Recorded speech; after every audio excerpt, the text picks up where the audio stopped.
Payments matter. They underpin our day-to-day lives and our economy because behind every payment sits several important payment systems. The PSR plays a key role here in regulating those systems to protect people and businesses, to promote competition and encourage innovation.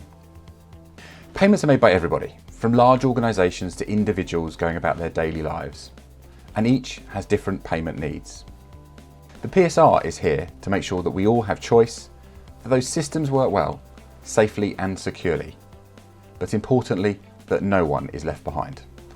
I'm Chris Hemsley, the Managing Director of the Payment Systems Regulator. This is the second time I've presented the PSR annual plan, and the second time I've delivered it by video. Digital conversations have quickly become part of the new normal, but this video won't be the only opportunity you'll have to talk to us about our plans. We're holding a live webinar on Tuesday the 30th of March. During that session, I'll be joined by my senior leadership team, where we will discuss the work plan and our priorities for the coming year. We will also ask you about the challenges that we're focusing on, the ones we are going to try to tackle, and give you a chance to ask any questions that you might have. We'll be reaching out to our stakeholders with full details on how to join the session. As in previous years, our annual plan is available to view on our website, and I'd invite you to look at what we are setting out to do this year. But for now, I'd like to take this opportunity to draw your attention to some of the key points. Over the last few years, cash use has been in decline. The impact of COVID-19 only accelerated that as more of us took to using digital payments as we lived more of our lives online. But the pandemic also has shown that for many of us, we still need and want to use cash.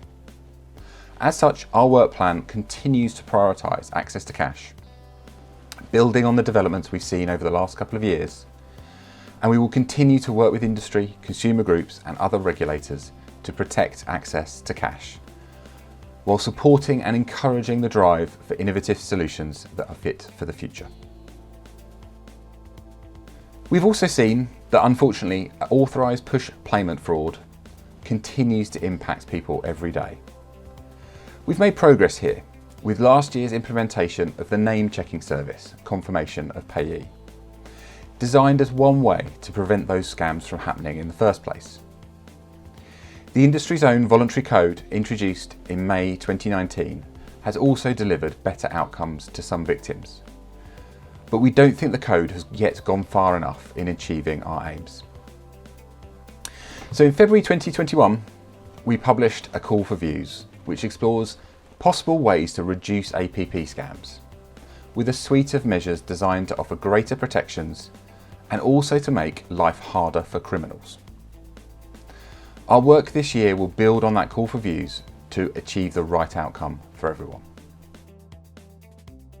We will also continue to focus a significant part of our resources on overseeing Payee.UK and its role to renew the infrastructure sitting behind most bank-to-bank payments.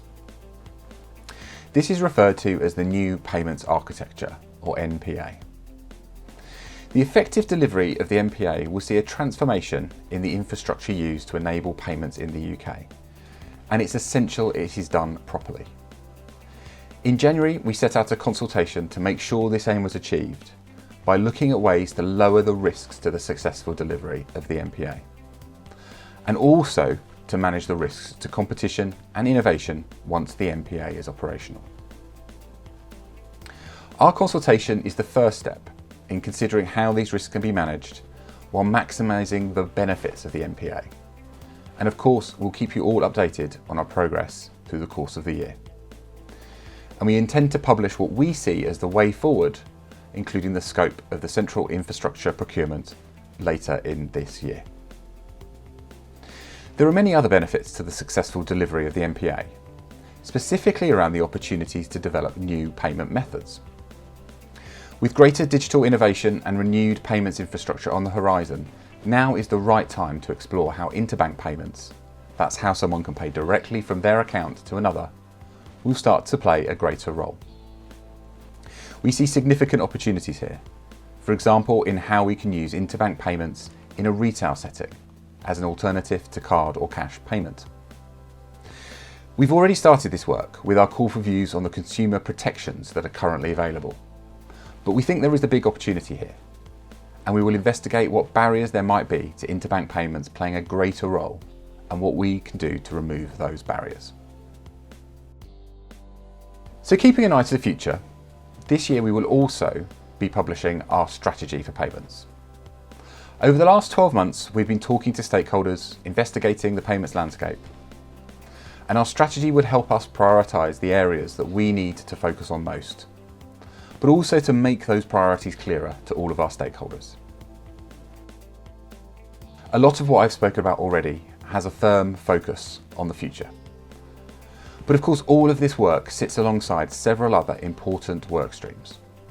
Our continued work on competition enforcement, our work to protect access to payment systems, and the conclusion on our work to increase competition in the provision of services to businesses who accept digital payments. These things don't stop and will continue to form the basis of our business as usual for the PSR. Sometimes they can be unseen by the outside world, but they are a core function and an important part of improving how payments work. Along with everyone else over the course of the last year, the impacts of the pandemic have meant that we've had to adjust in the way that we work, and also to recognise the new pressures that this brings. We're really grateful for the way that stakeholders have continued to engage with us, albeit in new ways and at more physical distance than we would like. This year will also be important as we hopefully start to come out of the final lockdowns and assess how and indeed when we can return to our offices. But it's worth saying that for the now at least, we very much expect to be carrying on working in the same way for a significant part of this year. But it's important to say that we will continue talking with you and seeking out your views, just in a slightly different way. So for now, that leaves me to say that this year our work plan reflects both our focus on issues that are affecting people and businesses today, and also that important work that's needed to set a course for the future that will improve outcomes for everyone who uses payment systems. I'm looking forward to our ongoing engagement and making sure that the UK's payment industry continues to be world leading. Thank you for taking the time to watch this video, and for those of you that can, please do join us at that webinar on the 30th of March. I look forward to seeing you soon.